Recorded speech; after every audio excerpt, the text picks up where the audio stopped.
எந்த கொம்பனாலும் திராவிட முன்னேற்ற கழகத்தை தோற்கடிக்க முடியாது. நேரடியாவே கேட்கிறேன், சிஎம் சார் மிரட்டி பாக்குறீங்களா?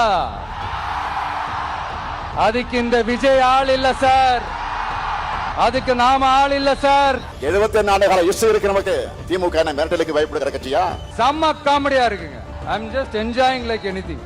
வேணாம் சார், இந்த அடுக்குமுறை, இந்த அராஜக அரசியல்லாம் வேணாம் சார். நாம ஒண்ணு இங்க தனியால் இல்லைங்க சார்.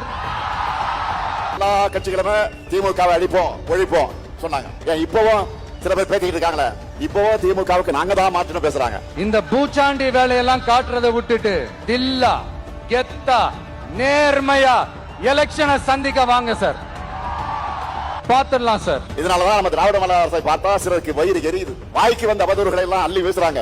அவருடைய கண்ணீர் ஆட்டுக்காக ஓனாய் வடிக்கிற கண்ணீர். மாற்றம் என்று சொன்ன எல்லாரும் மாறினாங்க, மறைஞ்சு போனாங்க. ஆனா திமுக மட்டும் மாறல.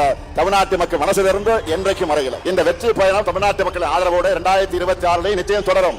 கொள்கைய சும்மா பேருக்கு மட்டும் வச்சுக்கிட்டு குடும்பத்தை வச்சு கொள்ளையடிக்கிற உங்களுக்கே இவ்வளவு இருந்தா,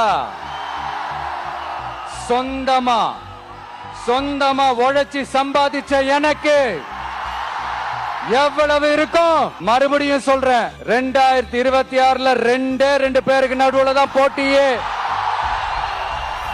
ஒன்னு இன்னொன்னு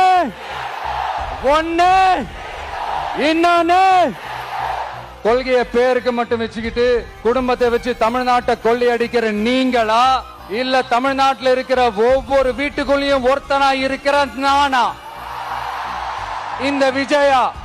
பார்த்தலாம் சார். இப்படி நமக்கு தடையா போடுறாங்களே, இந்த திமுக அரசு மறுபடியும் ஆட்சிக்கு வரணுமா? உங்க நல்லதுக்காக உங்க டிவிக்கு ஆட்சி அமையணுமா? இந்த போர் முழக்கம் உங்களை ஒரு நிமிஷம் கூட தூங்க விடாது, துரத்திக்கிட்டே வரும்.